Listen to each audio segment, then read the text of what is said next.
Hi guys, it's Wednesday. This is my second time making a video because I started talking about physics things at the end of the last one and it went over 15 minutes and I think I've seen some of his post videos, not me because I can't post videos longer than 15 minutes, but I think it's because I'm posting from my phone and it sort of just automatically will not allow you to post videos over 15 minutes from your phone. So rather than just like deleting some random amount from the end, I'm just gonna start over. So I went and talked to the interview lady and she was busy, so we're gonna do it next Monday. I found schools for grad school that I will be applying to, and it's University of Texas, Wisconsin, Michigan, and Western Washington. Western Washington being my safe school, I guess. I've been seeing, I don't know, maybe just because I'm noticing it more, just because I get the names in my head. But I've been seeing University of Texas in the news a lot lately, and none of them have been good things. It's like, you have a really good program, like basically the only program, but you're really expensive, you're in Texas, and your school politically is kind of a mess. So, I don't know, there's that. There's just like the idea that if I went, I would be, like, I'm not in debt right now, I haven't had to take out any loans or anything, but, I would be if I went to that program, or pretty much any of them besides Western, if I didn't get like any assistantships or anything like that. So, I don't know, for something as risky as like getting a library degree, I'm almost not sure if I can justify like going into debt because of it. You know, it's sort of like, I don't know, but I don't know. We'll see. Those are things to decide after I'm accepted, of course. Let me see. So I posted a PDF version of Life of Pi for you guys. Becky and I have paper copies, which is nice. So Alexis, you may start reading when you're ready. One thing though, on the paper copies, the author, you know, kind of a fictionalized version of the author, writing as the author, is part of the story. So the author's note at the beginning is part of the novel, and sometimes the author will write chapters, sort of like the process of writing the book.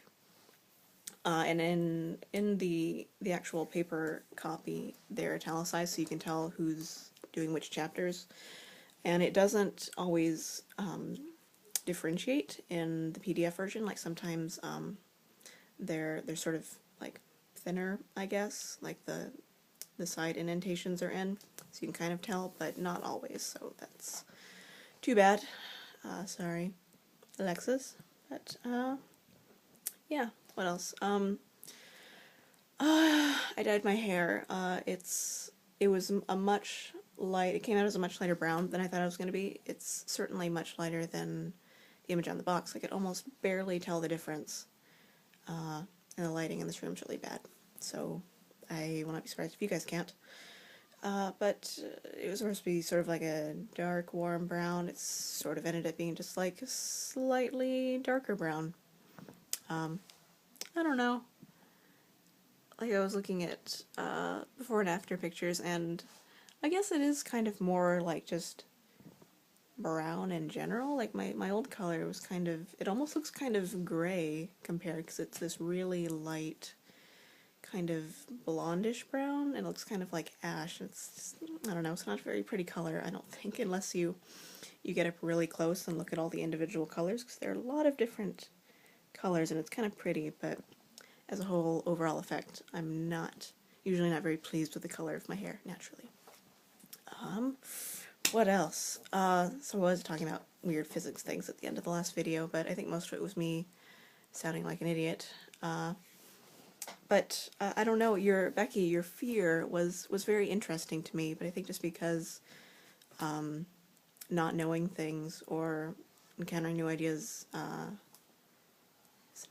fear has never been my first reaction to things like that. You know, there are things that you know, we really just can't process, just because you know, the human brain never evolved it never needed to be able to evolve to be able to comprehend things like the size of the universe or understanding how subatomic particles work, because you never interact with them in your day-to-day life, really, or in a way that, like, evolutionarily you need to know that they're there.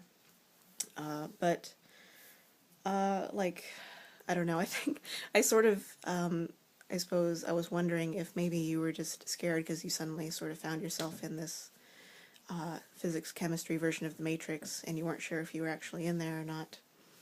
But yeah, like, I get sort of like being surprised by feelings of the sublime. It's kind of like, holy crap, the universe is big and I'm not, or I'm huge and particles are not, but they behave very, very weirdly as very small things and also very big things tend to do.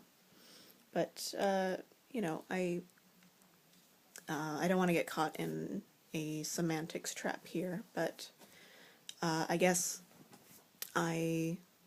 it was explained to me that, like, pretty much everything is energy, so it kind of surprised me that you were surprised, like maybe I hadn't learned it correctly, but that was how E equals MC squared was explained to me, just like, you know, that's why, that's how radiation exists, and that's, you know, how bombs, well, certain kinds of bombs, you know, like atomic bombs work, and why suns burn for a long time, because there's a direct relationship between energy and matter. And, you know, the speed of light is really big, so there's a lot of energy in matter, because it's like,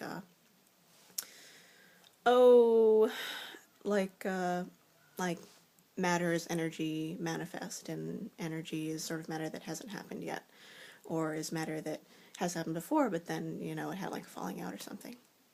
Get it? Because it's like, had a fallout, because it's like nuclear and energy, and yeah. Anyway, so yeah, it's okay, Becky. If you are in the Matrix, then you've always been there, and it's kind of okay. I don't think it's quite the Matrix to the extent of there are giant robots everywhere controlling you, and, I don't know. I think it's just very exciting to me that there are things that we don't understand, because then it's like, because now we get to find out, we get to try to find out how they work, and it's like, I don't know, they're unknowable things, and it's really cool, because then we get to spend time trying to figure it out. And, I don't know, we'd be so bored otherwise. We really wouldn't know what to do with ourselves if we actually had all the answers. But, I don't know, try to see the beauty in things that are just barely beyond your grasp, because it's pretty cool. It's the other side of the sublime, the really cool and majestic part of it, you know. Try to edge away from that acknowledgement that it is pretty terrifying that, you know, there's more empty space in you than solid matter, because matter is mostly empty space. But, you know, that puts us in good company, because the universe is mostly empty space. So, yeah. Try not to lose sleep over it, I guess. I hope schoolwork's going really well. Alexa's telling me about schoolwork on the phone, and way to beast everything. Becky, I need to call you. It's kind of late now, so I think you'd probably be at work or doing something schoolish. But I had 3 post-it notes on the table.